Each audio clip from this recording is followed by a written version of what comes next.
No matter what anybody tells you, words and ideas can change the world. I'm interested in one thing, Neil, the future. And believe me, I know the only way to get there is together. What we've got here is failure to communicate. You may think you know what you're dealing with, but believe me, you don't. I want the truth! You can't handle the truth! For centuries, philosophers have used the dialogue to search for truth, because it's through conversation, through the logos, that we find it. This is the dialogue, where ancient philosophy, history, and theology meet modern life. Together, we'll wrestle with big questions and give our answers through the way we live. Let's start the conversation. Well, yeah, dude. You know, it's like I'm not saying this stuff and then expecting people to agree with it. Yeah, I have some additional thoughts. This is great. Great. So, dude, okay. So you have a big idea, which is like, I love whenever somebody says like, I have a big idea. It's weird, man. I was driving over here and I was like, dude, I feel like talking about something like not like your base knowledge of like, I know you're deep on theology and philosophy. Like I want to just talk about a big idea or something, some kind of thing. And you said, hey, I've got this big idea. So I'm glad, dude, it was the Lord's work. What's your big idea? Because people, you just said it to me and I love it, but now you got to repeat it because we weren't recording. Oh, hang on. We are recording now, but you just keep texting. Oh no, it's cool. Are we recording right now? Great. So going back a few episodes, we talked about money, and we're probably going to just come circle back around this stuff. You know, probably won't be the last time. Yeah, maybe. You never know. Yeah, but so talk about money, and I threw out a thought. You know, which is that I don't believe that a person who doesn't tithe should consider themselves a Christian. That's how I thought that I said it. Yeah. It's probably not exactly what I said. This is wherever we like insert the actual clip of you being like, you're going straight. No, here's a clip. Bam. Yeah, boom. That'd be smooth. So I don't mind talking about comments. Like I think people pretend like they don't read comments and they don't look at them. I'd look at them. Oh, yeah. But also, for me at least, I don't know how you feel about this. I grew up on the internet. Right. So snarky comments and mean tweets and all that doesn't like make me upset. Like I don't feel like I don't lay in my bed at night going, oh man, like how am I gonna zing this guy back or how am I gonna respond? I just go, oh yeah, that's the nature of the internet. So most of the time when I get some kind of funny comment or negative comment or hateful comment, I just respond. Well, yeah, you mock the mockers. Man. I'll mock them. I'll make fun of them. Sometimes I'll respond like earnestly, but this isn't like a podcast talking about comments, but we got a comment which is interesting. So I'm not going to name this person or whatever. They found me through you guys through The Impossible Life. And you know what's really interesting is me and Garrett don't really disagree on a lot, but the way we say things is completely different. Well, you guys are very different people. We're very different people. Yeah. And so people that have come over from The Impossible Life have been like, this is not like The Impossible Life at all. I don't like it. I wouldn't say that. Which is okay. Not a lot of people, but some people have, and that's great. You know, I've told people, now you see what me and Garrett's friendship is like. I mean, we've been friends our whole life, and there's a lot of differences between us. And maybe if I'm a person's flavor, Garrett might not be their flavor, right? And vice versa. Yeah, you guys really are yin and yang, dude. But that's where we work so well together, man. Yeah. That's where we have a great relationship. So the reason why I say that is because this person said, you know, it stuns me how much I disagree with you and agree with almost everything Garrett says, that's how he knows he's found, you know, Garrett's a great. So, that how dare you say that people who don't declare their income and give 10% to the church aren't Christian? And then this is the fourth episode where you've tried to justify your wealth. You reek of greed, the love of money, and evil. I'm out, right? So this person is no longer, I assume, no longer a listener. Man, they missed their moment. They actually got read out on the pod. Oh, I'm not. And to me, it's not about reading it out or just talking about comments. Dude. But the first thing is like what you say, what a person says is always at the mercy of a person's understanding. Yeah, for sure. And what I mean by that is not that, I was saying something super high-minded. I think everybody knows this, but I do feel like probably I should say this. I'm not the arbiter of what determines what a Christian is. Yeah. Like I'm not deciding. And you don't think you are either. No, and God's not asking me. Like Right. God's not saying, "Hey Josh, what do you think qualifies someone to be a Christian?" But I do have an opinion, and I do have a certain way that I live my life based on that conviction. So one of my, and this is what I was trying to communicate. But again, when you're in a conversation, you don't communicate like the exact perfect message.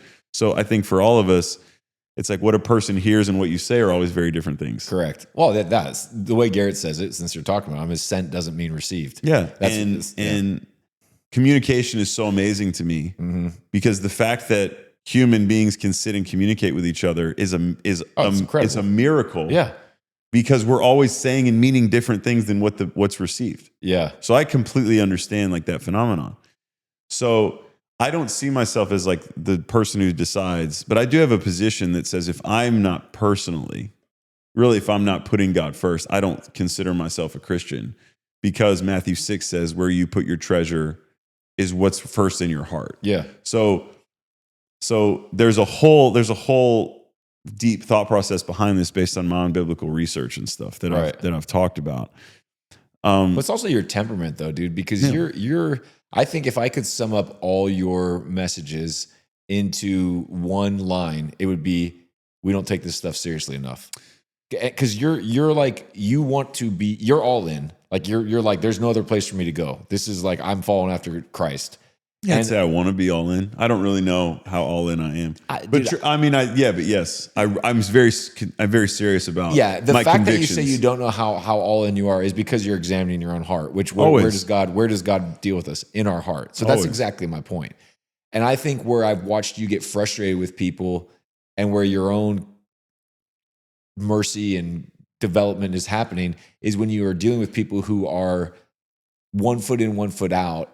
And maybe they're not even being honest with themselves about it. Or they, my concern, okay, so this is one of the reasons I think comments don't bother me, because this isn't a podcast about comments. This is a podcast about really why this podcast exists. Right. And what I feel like the search of my personal life is, and what I feel like we should all search for. What a big thing to say. The search I actually really like this. My thing is, personally, and this is how I feel everybody should be. We should really just want truth over anything else. I should want what's true.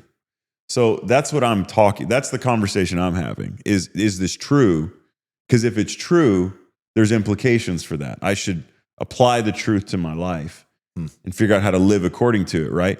A lot of people don't have that conviction, and I understand that. A lot of people go, well, I believe all that's true, but I'm not going to live according to any of it, which to me is very, very dissonant. Well, yeah. How do you actually believe it's true? Yeah. Yeah. So a person who says, so I'm sitting there in the conversations I'm having, and the conversations I want to encourage everybody to have are really about truth. Like what's true, not what do I think? What do I think is fine? Because it's like, here's what I think. But the goal of like a dialogue, the goal of me and you sitting down is for me to share with you, hey, here's how I think. And you go, well, I know something you don't know that makes what you think not very accurate compared to the truth. That's the whole reason why we have these discussions. Yeah. And what a lot of people are scared of in general is their beliefs being false. So they don't like their beliefs being questioned, like Christians especially. It's so funny to me. So Christians don't like being questioned on what they believe a lot of times. And the reason why is because the most defensive people are usually the most insecure. So a person who's really defensive about a belief system or a stance that they've taken usually doesn't have a lot of information behind that stance. They've just taken the stance, and they kind of shouldn't have to defend it because of how important it is. It's very interesting. So I don't mind because so many people, they put their identity into their beliefs. So my beliefs are my identity. So people get wrecked. So for instance, in life, people believe God's a good God. God has a great plan for my life. They say that, and that when a person says, I believe God has a great plan for my life, it's true, but also what does great plan mean? Does great plan mean to you that nothing bad's ever going to happen to you? Right? Yeah, because if you say God has a great plan for my life, you also have to go, is my definition of great the same as God's definition of great? Yeah. And then the tension for all of us is when our definition of something and God's is not the same thing. So that's truth. So I believe God wants me to have a great life. And then the challenge comes in people's life when like a tragedy hits or suffering happens or something. They believe in a good God who only does good things, but then they define good in their own way. Mm-hmm. So God exists at this cosmic level where good and bad don't have the same definitions that we have. God is not subject to, like, that's the biggest debate that like an atheist, a militant atheist, or a person who's very, very deeply defensive of their atheism or their agnosticism or whatever. That's where a person like that, that's where the argument against the existence of God breaks down. Because people go, like Richard Dawkins, you can read this in The God Delusion. He talks about, well, if God exists, he's like this really malicious, capricious, evil being, right? Because of all of these things throughout history. Well, the thing that's not being factored in at like an intellectual level in that argument is the definition of good. Right. So we have a way that we define good. We have a way that we define good as like Westerners, as whatever our culture is, whatever our environment is. We have a way that we define good based on base morality, right? Which nobody can really say, here's where base morality comes from. We all kind of generally believe in it. So some people say, well, evolutionarily, we talked about that on tribalism, right? It comes from wanting to be in your tribe. There's all these different theories on that, right? So the reason why I'm saying all this is because, to me, the tension point we're always trying to navigate is, are God's definition of things and my definitions the same? Because if I choose, like, there's a really well-known scholar of the New Testament. His name's Bart Ehrman. He's genius, but he's an atheist, and he started as a Christian, and then the more he studied the Bible, the less he became a Christian. No way. Which is interesting. I have not heard. I would love to, if Bart, if you're listening, I'd love to have you on the podcast. He's still alive. He's probably in his 50s, maybe late 40s. And he talks about how the reason he stopped believing in God was because he couldn't reconcile unanswered prayers in his life. Huh. So it wasn't about like, oh, I read the Bible, and then it was, and I don't know his story. I'd love to hear his story. I haven't really studied him that in depth. But hey, I had something. Really, what you're saying, I feel like when you say that, and again, I don't know him, so I could be wrong saying this, but what you're saying when you say that is, I had a certain definition of what I thought God should do for me, and I had a certain definition of God is a good God and God has a good plan for my life, and who God is, and that definition didn't line up. Exactly. So I said this before about my professor and my theology professor in college. When your beliefs don't line up with the Bible, you have a decision to make. And that's, do you throw out your beliefs or do you throw out the Bible? Right. For me, I'm going to throw out my beliefs. Yeah. Right. Most people, I understand, don't live that way. So for me, my concern, and I'm giving a really long explanation for this, but like, when someone doesn't agree with what I say, I'm not offended by that. Right. I think probably I could learn something from this person, because maybe they have a more truthful belief than me. Like my conversation on tithing, I don't want to tithe. I'll just say that, like, let the record show. I don't want to put God first financially, right?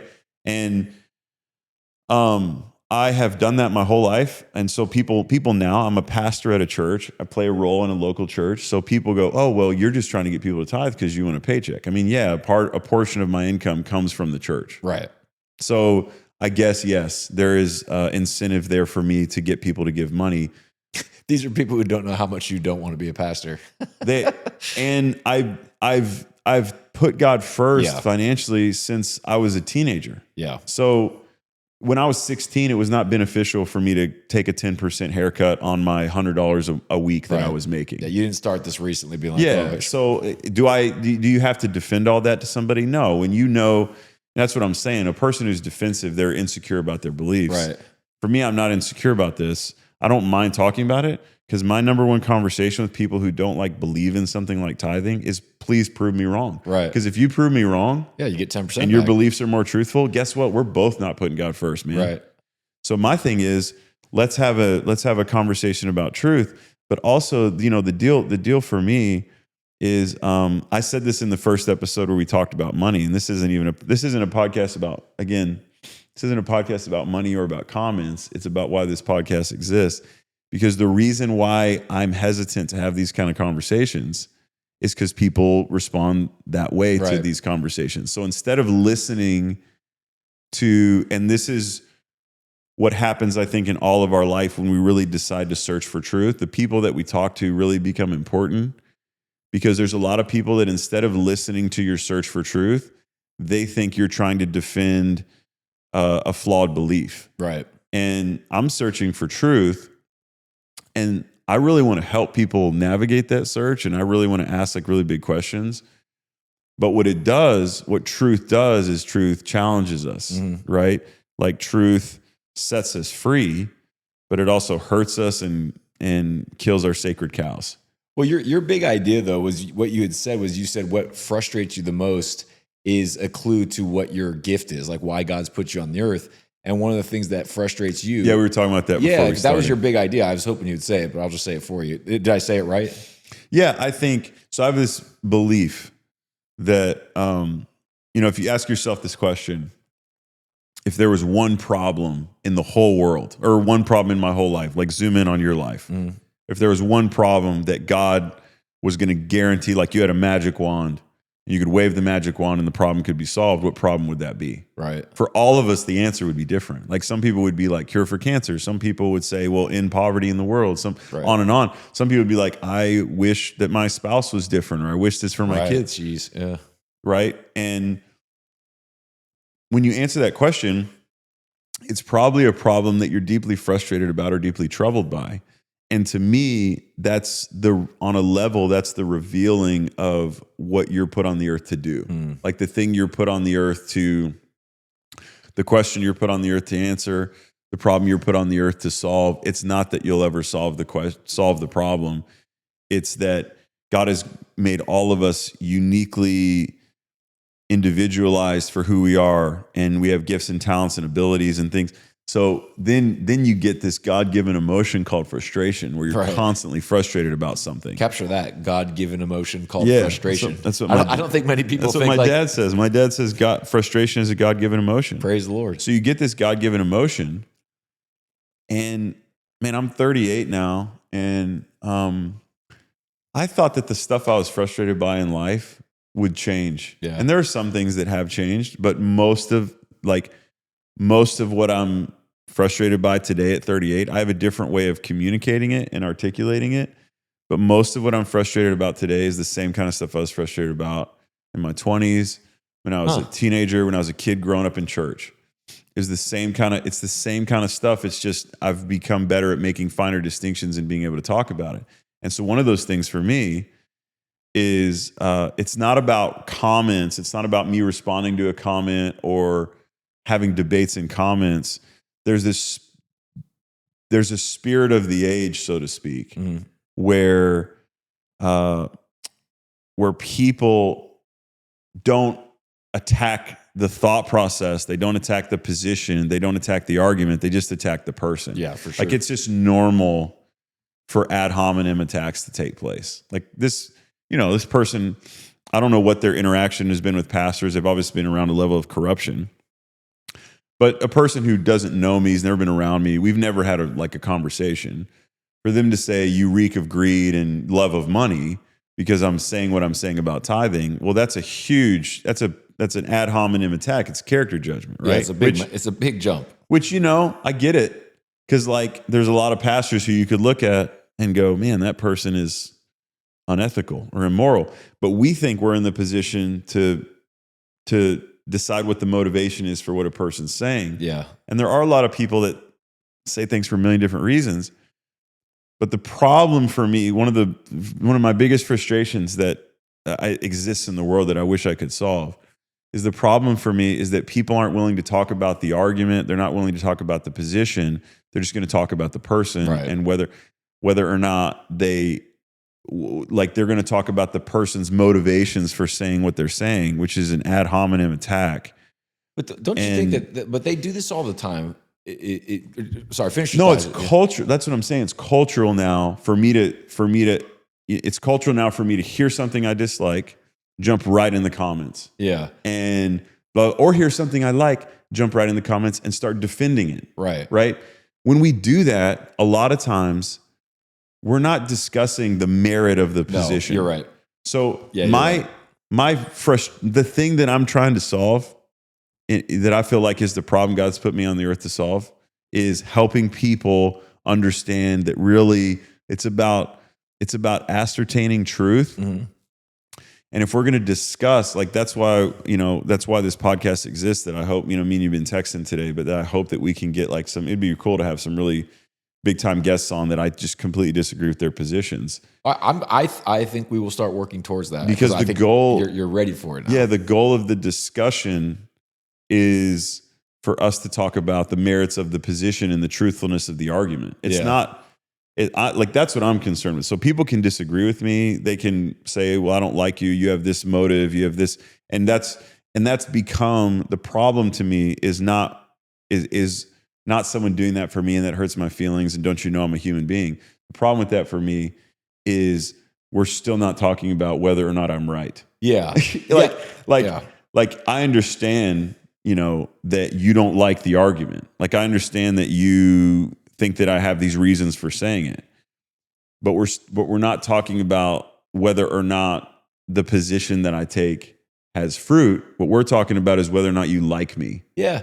But this has been going on this is not just a recent thing. Yeah. I remember learning in school about, I think it was JFK and Richard Nixon, and they had this debate, and Richard Nixon was really hot and sweaty. I think he was even sick. And so he did not show up on camera looking very good. It was the first televised presidential debate. That's it. Yeah. And so it actually damaged And he'd never really been on TV before. Right. He was nervous. It damaged his candidacy massively because people read into that he was untrustworthy. And that's what you hear all the time. Well, he also was, though, at the end. Yeah, look, it turned out they were right. You know what I mean?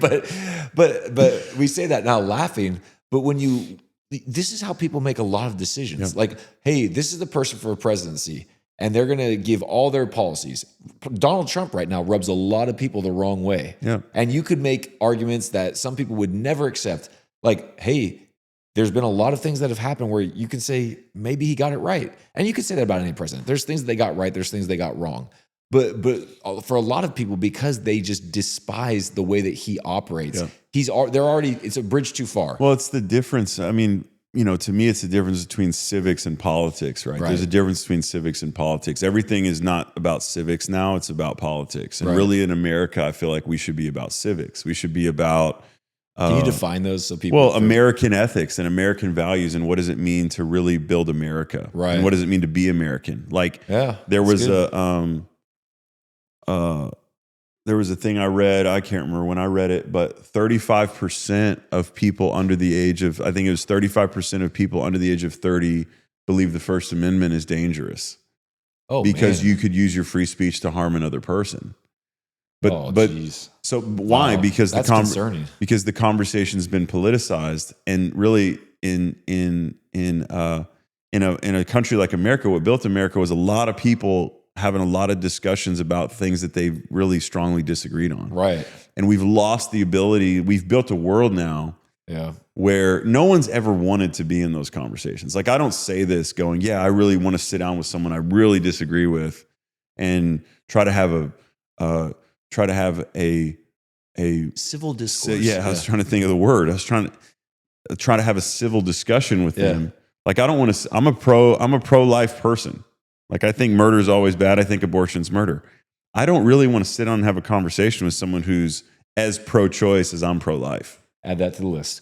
You're giving me all the list of the guests. But in having that conversation, you know what we're going to talk about? Yeah. We're not going to talk about the positions. We're going to talk about the problem. They're not going to look at you and go, I don't like you. You probably don't even care about it. They could, but that would be, that's not even a substantive discussion with someone who So that discussion, to use that as an example, is such a hot button topic, and there is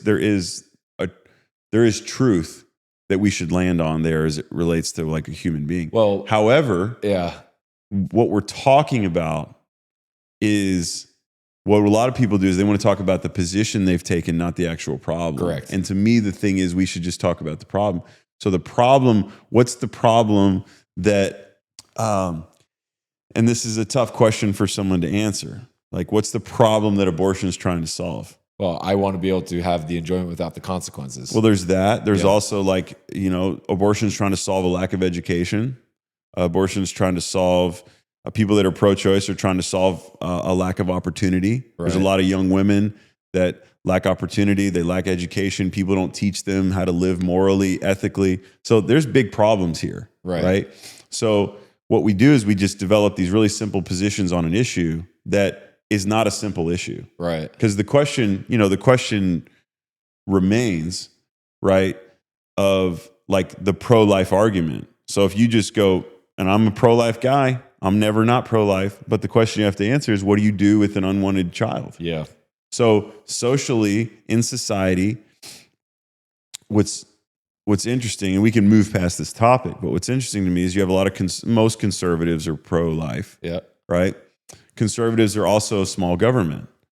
So you can't say, well, we're going to go pro-life and a person has to have a kid, but what's their social safety net? Well, then the government has to come in, and then you all of a sudden stop being a conservative because you're like, well, the government has to take care of these kids now. Right. So, because that's a dilemma. That's not something you just sit down and go, well, what do you believe? What do I believe? Well, here's what I believe. And it's a really simple answer to the problem. When you start simplifying the answers, you've now arrived at a place where it's really not about truth. Because truth, when you start trying to introduce truth to something, it becomes very complex. You start talking about tithing, to get back to that, and people have just decided where they land on an issue that they've never researched and they've never learned about. Like you said to me about this particular commenter, and if this guy's listening, like you said to me, we should have him on the podcast, which is I'll invite him right now on the podcast. But the problem is, if you come on the podcast, if you're listening to this and you respond, you can send me an email, send me a DM, send Nick a DM,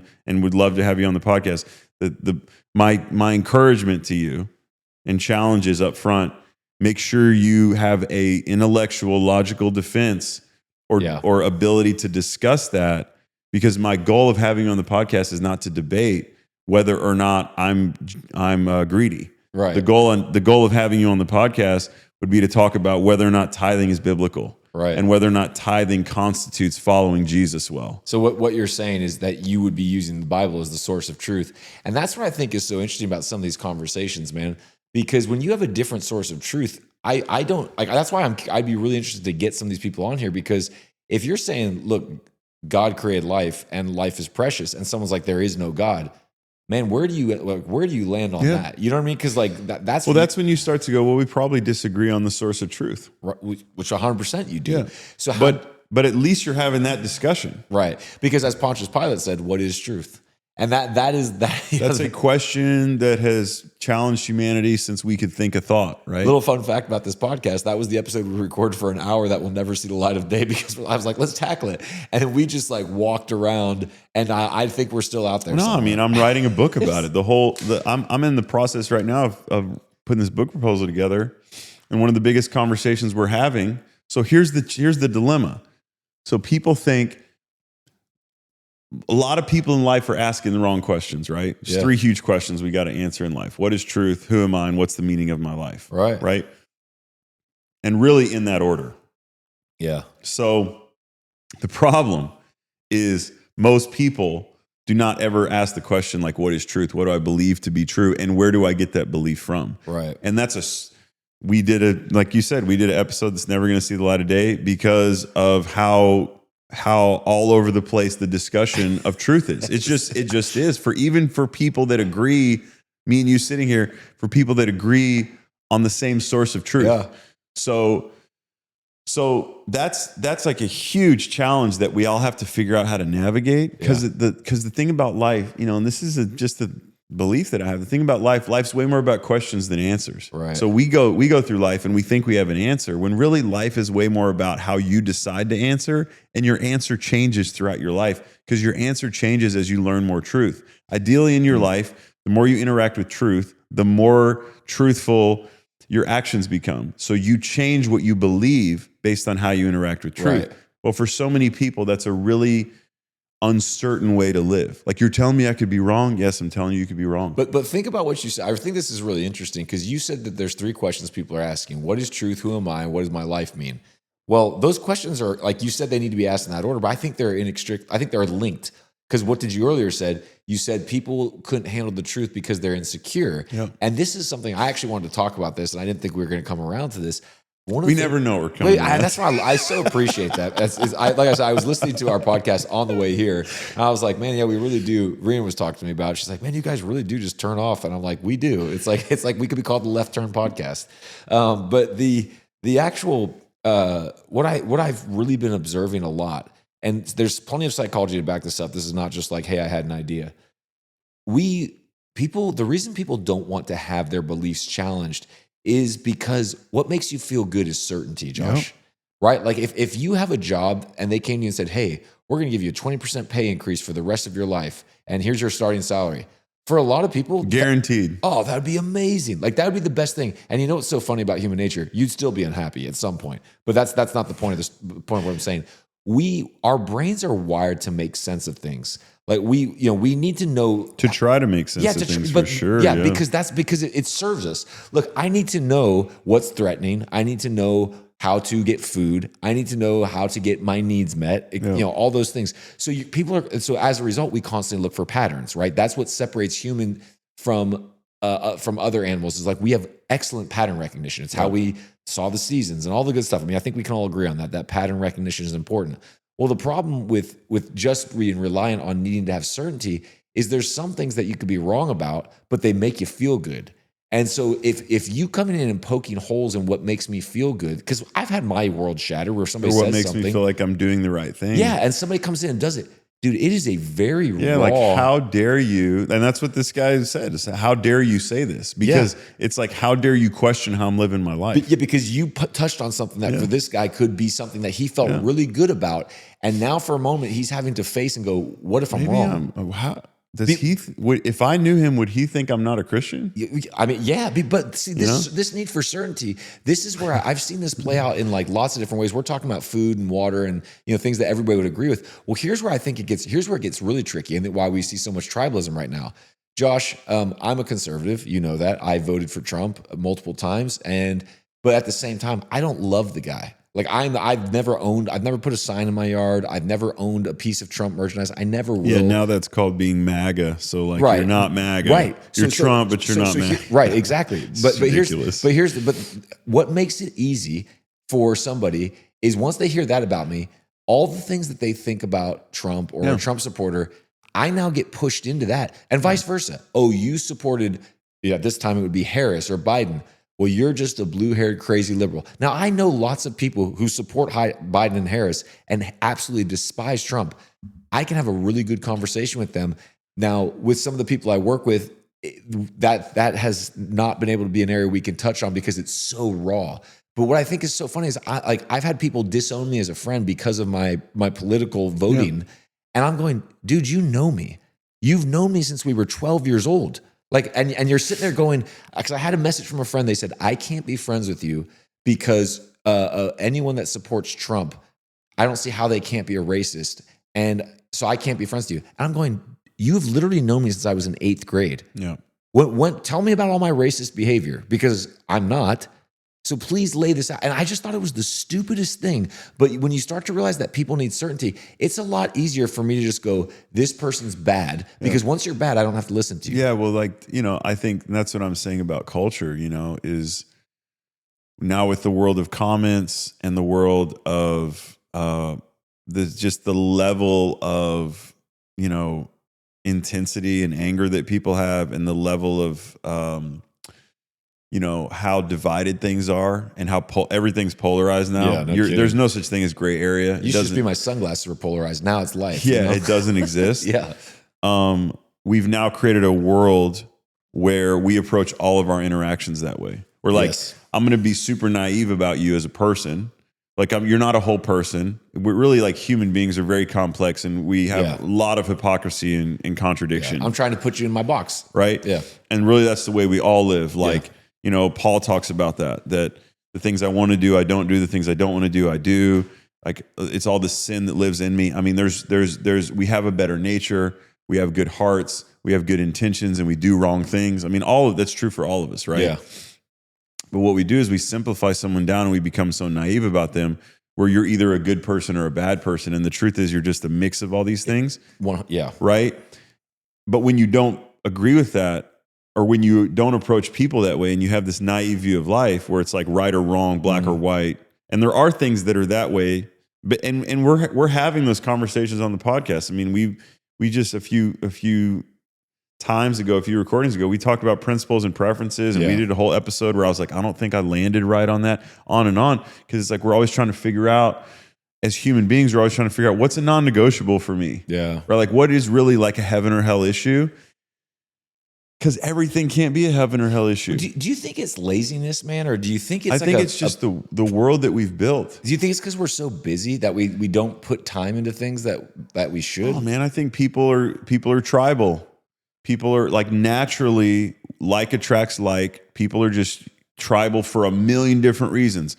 They're socioeconomically But don't tribal. you think that's so simple though? It's just, but that's if you go down to the root causes, or like what's the root cause of all the evil in the world? It's just the sin of humanity. Right. Just pride, man. Yeah, it's selfishness. Right. So like the greatest pain that we cause other people usually comes out of our own selfishness. We all know these things to be true. And the problem is we're navigating, to me, the complexity is in our nature. Right. So like what people do is with talking about certainty, is they go, I'm going to eliminate complexity out of my life. And you can't.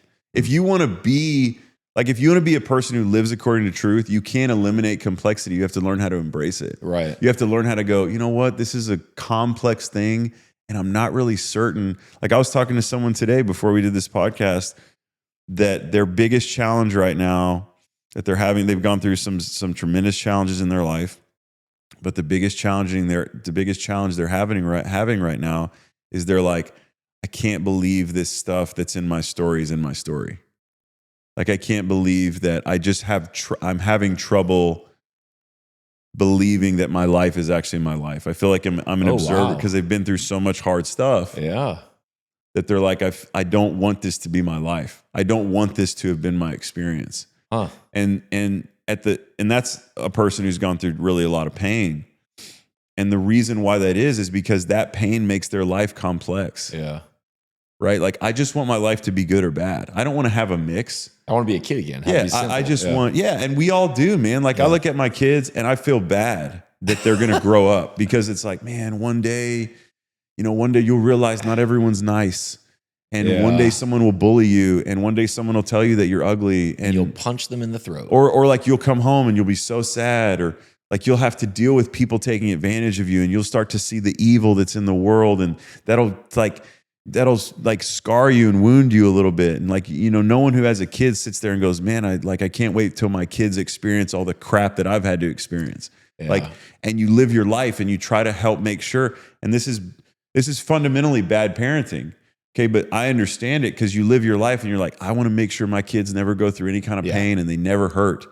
And that's impossible because of the nature of life. For sure. So we can't avoid that. What I can teach my kids what to do, what I can teach them to do is be ready for that. So all of like in our life, right? We're always trying to engineer out complexity because complexity is chaotic and complexity is hard and complexity is sometimes there's not a right answer. Sometimes there's only a right answer in a certain situation with a certain person, like at a certain time. And so, then, oh my gosh, how do we navigate that? So the way a lot of people navigate that is they just land in a place where like, I need everything to be simple. I'm a good guy. You're a bad guy. Yeah, exactly. My thoughts are good. Your thoughts are bad. And I just need this to be true because like you're saying, I need certainty, which is feel good. Yeah. And a lot of times certainty for people is just another word for simplicity. I need my life to be simple. Well, the problem is no matter how much you want that, life is not going to be simple, man. Yeah. Your life is going to be complex. The more you live, the more relationships you have, the more decisions that you make, the more you experience, the more complex your beliefs become. Like I remember one time I was leading our internship and I did a comparative religions class for a while. And so I would take people, which their parents would get really mad at me, but I would take these college kids and I would go, we're going to go sit down with a Buddhist monk for a whole day. Oh, nice. And hear everything that they believe. And the level, what these people were mostly challenged by, these college kids, is the level of conviction that these people had. Because they thought as a Christian, we have the truth. Right? Oh, yeah. But like you sit down, you talk to we sat down and talked to a Muslim imam. He's talking about the miracles that he's seen. Yeah. Verified miracles. He's talking about how seriously people take Islam. And then we go back, and the conversations I'm having with these college students are, man, how much does that challenge? So how dare they? Yeah. So the response is, how dare they have the same level of conviction about their beliefs that we do? Don't they know that it's like they don't know. And in their experience, right, they've seen God. Yeah. They've experienced the divine. Like you go talk to a Buddhist monk, you go talk to someone like a Hindu that's really practicing it. They're like, this has changed my life for the better. Yeah. All the stuff you'd hear in like a church service. Yep. So how do you reconcile that? Well, the way I reconcile it, so I'm not just trying to like leave people hanging and make people go, oh my gosh. Like, yeah, you know nothing. Yeah. All right, podcast over. Or like Oprah, like a syncretist, everything's true and everything's God. The Bible talks about this in the book of Acts, that people with human philosophies and human religions and human thinking have always tried to feel their way towards God. Yep. So everyone's feeling their way into spirituality on some level. And sometimes they do interact with God in a way that we don't, like, why would God do, and I've read documented stories of people in like Islam, for instance, experiencing miracles that can only be attributed to God. And people go, well, the devil does miracles too. I don't really know. I don't want to get into that. That's for other podcasts with other people. But the devil and God don't play in the same playing field. The devil's a created being. Mm. So if the devil does miracles, it's because God's allowing him to do them. Yeah. Because the devil has to ask permission. You could read that in Job. So some people disagree with that. But the reason why I'm saying that is because what does that mean? What that means to me in my kind of this world that I've built in my mind is, well, what that can only mean is that Muslims are created in God's image. Mm. These people, God wants to reach them just like he wants to reach me. And he'll use miracles and hints of the divine, even in a thing that's completely antithetical to Christianity. He'll use that to guide them into a revelation of who he is. Mm-hmm. I believe that God could do that. I believe in that possibility. Now, is it absolutely true? I don't know, man, because I'm not God. So what I embrace in the context of this world of religions is the complexity of how God reaches individuals. Yeah. Because all of us are completely different. All of us have, like, we speak completely different language. And what I mean by that is that the language and the makeup of my brain and the way I process and my spirit and my soul is, there's no one that's like me. Right.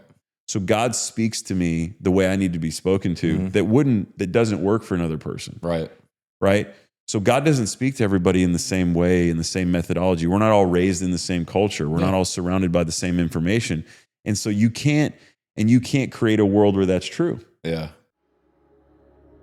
Thank you for listening to the dialogue. Make sure to like, share, and subscribe.